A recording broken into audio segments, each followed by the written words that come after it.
guys! Once again, welcome back muli sa ating channel. Welcome back to Chloe TV. Unang-una gusto ko lang magpasalamat sa inyong lahat, sa inyong walang sawang pagsuporta dito sa ating channel, sa ating buong team Kalingap.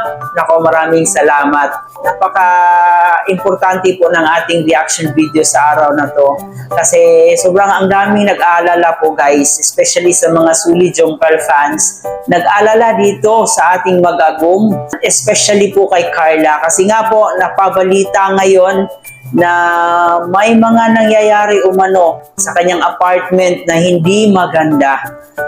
Yun na nga po, mapanood po natin itong live ni Kalingap Rab, kung saan nga po may nakareport sa kanya na hindi na po kaaya-aya yung mga ginagawa ng ibang sponsors. Sa tingin ko, ginawa na po ito ng masinsinang investigasyon ni Kalingap Rab. Kailangan talaga siyang ma-aksyonan agad, no? Kasi napakadelikado po ang nangyari. So mamaya ay malalaman pa natin ang ibang detalye regarding po dito sa kalagayan ni Carla ngayon, doon na po sa pagnanakaw ng mga pictures sa kanya. So ayan guys, panoorin po natin yan at saka bigyan pa natin ng reaction pagkatapos mapanood natin ang clip video na to. Pero bago tayo magpatuloy, baka bago pa lang po kayo dito sa ating munting channel, huwag kalimutan mag-subscribe, pakisama ang notification bell para every time mag-a-upload po tayo, updated po kayo. At higit sa lahat guys, huwag kalimutan, suportahan ang ama ng Kalingap, si Kuya Val Santos Matubang, si Ate Edna Vlog, si Kalingap Rab, at syempre si Jack Matubang. Suportahan po natin ang ating Keyboys, Kalingap Partners, mga charity vloggers sa Pilipinas. So yan guys, huwag na nating patagalin pa to, panoorin mo natin ang live ni Kalingap Rab. So ito na nga guys, doon na tayo sa title natin, about kay Carla, na dapat siya ay mag-ingat. Kasi may nakarating po sa akin, may nakarating sa aking balita, no? Na meron daw parang nag-aano kay Carla sa loob ng kanyang apartment. Parang nagnanakaw ng picture, no? And sinesend dun sa mga grupo nila, sa sponsors. Yun po, medyo delikado po ito.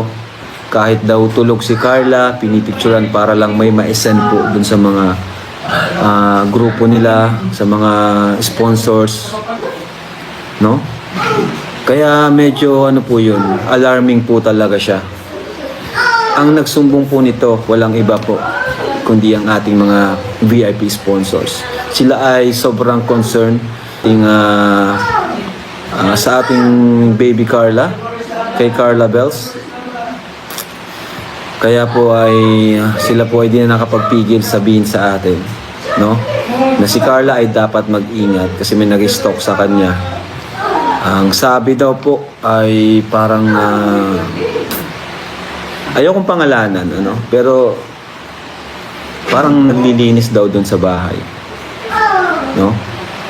At parang nagagamit. Ang dating kasi parang nagagamit si Carla. Parang nagagamit si Carla para sa may mga Siyempre, pag nakapag-send ka nga naman ng picture is yung mga sponsor mabibilib sa iyo, ay oo nga, kasama mo si Carla, sige, mapadala ako ng ganyan, bla bla bla. Di ba yun yung nangyari kay Reyna? Yun yung nangyari kay Reyna ngayon.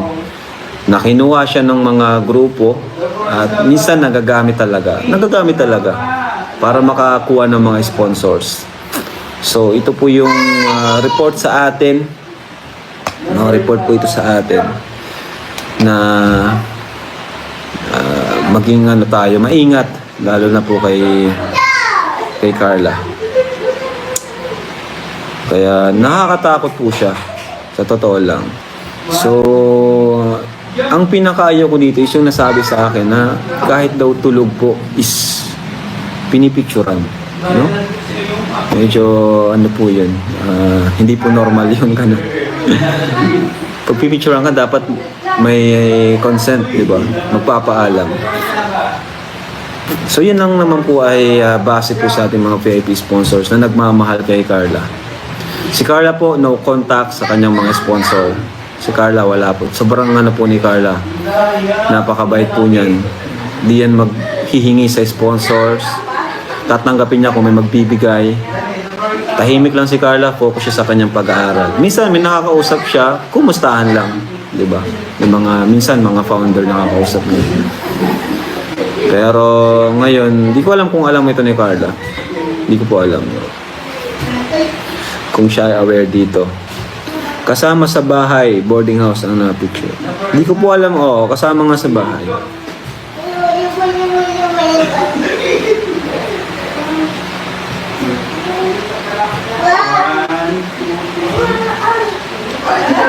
May sinabi sa akin pangalan, pero ayoko ng pangalanan po. Ayoko ng pangalanan. Dinipiit niya na Malaya. Go.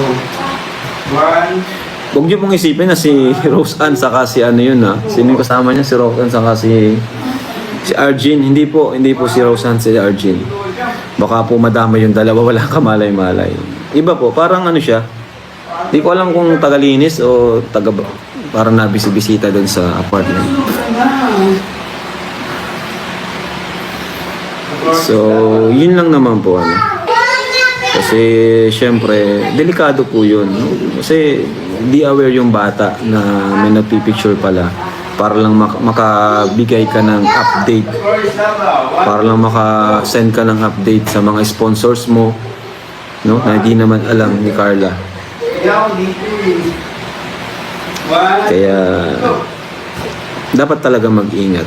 Kasi yun at nakausap ko po ay may nakapagsabi po sa akin. Kayo po ba mga kalingap, ano po ba yung dapat gawin? Ano po ba yung dapat gawin? Hindi ko po sure kung tagalinis, Hindi naman po siguro. Parang siya sa hindi ko po alam eh. Kung tagalinis. Maglagay ng CCTV bro. Yan ang maganda. CCTV talaga. At huwag basta-basta magpapasok ng kahit na sino. Tama yun. Pero the best talaga, huwag magpapasok ng ng hindi natin kakilala. Pero the best yung CCTV. Maganda yun. Para alam kung may nagpipicture. Ang ko dun, yung picture, diba? Na siguro kaya nila nasabi yun kasi may nakita siguro silang picture na tulog si Carla tapos may nagpicture, no? Kaya siguro nasabi yun ng mga VIP sponsors natin at sila ay natakot, sila ay kinabahan. Mali naman na po talaga. So yun na nga po guys, no? Narinig po natin mismo kay Kalinga Prab, no? At ngayon na nga, napabalita na po sa kanya yung nangyari kay Carla ngayon na may mga tao umanong nagnanakaw ng pictures dito sa apartment niya. Ang grabe, napaka-desperado po talaga ng mga taong to. And yun, sabi niya, baka utos daw po ito sa ibang sponsors ng Jomcals. So yung mga nagsabi sa kanya is yung mga VIP sponsors, yung mga taong concerned talaga kay Carla. So yun po ay napakahalagang bagay po guys na kailangan maaksyonan. At isa pa guys, sa pinaka-pangit sa ginawa nila is pinukunan nila ng pictures habang natutulog si Carla. Kumbaga, invading of privacy na po yung ginagawa nila. May karapatang parusa po yung mga gumagawa ng ganyan, no? Na kumukuha ng mga pictures, ng mga video ng walang pahintulot.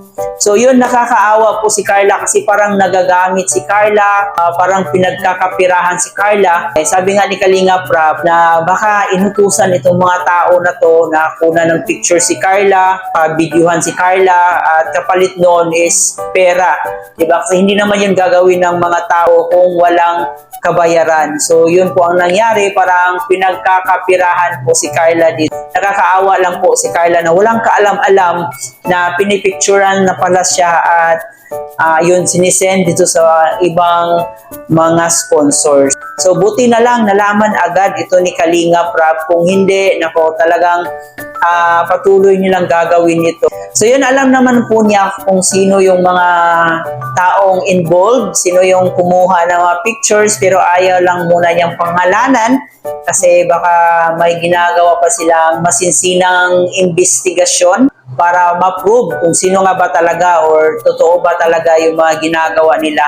Kasi may mga parusang nararapat para dyan. So, dapat din nating mag-imbestiga kasi hindi naman pwede na basta-basta na lang po nating pangalanan nang wala tayong sapat na ebidensya, no? Baka tayo pa yung makasuhan. So, mas mabuti talaga na pag-isipan yung bawat galaw. At least, kahit papano, alam na po natin ang nangyari dito kay Carla. So, sobrang nakakabahala po talaga ito sa kalagayan ni Carla.